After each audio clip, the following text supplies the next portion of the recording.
ব্যাপারটা এমন না যে আল্লাহ লিখে রেখেছেন বলে আপনি বেছে নিচ্ছেন। যেহেতু আপনি এটাই বেছে নেবেন, তাই আল্লাহ আগে লিখে রেখেছেন। এখানে পছন্দ আপনার, তবে আল্লাহ আপনার পছন্দ জানেন। যেমন ধরেন একটা রাস্তার মোড়ে আসলেন, সামনে 5টা রাস্তা, রোড নাম্বার 1, 2, 3, 4, 5। এখানে পছন্দ আপনার, বেছে নিতে পারেন রোড নাম্বার 1, 2, 3, 4, 5। আপনি গেলেন রোড 2-এ।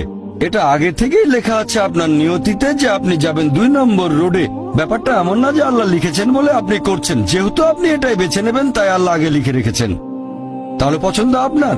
আপনি চাইলে টাকা উপার্জন করতে পারেন ভালো কাজের মাধ্যমে, হালাল উপায়ে, অথবা পারেন চুরি করে হারাম উপায়ে। পছন্দ আপনার।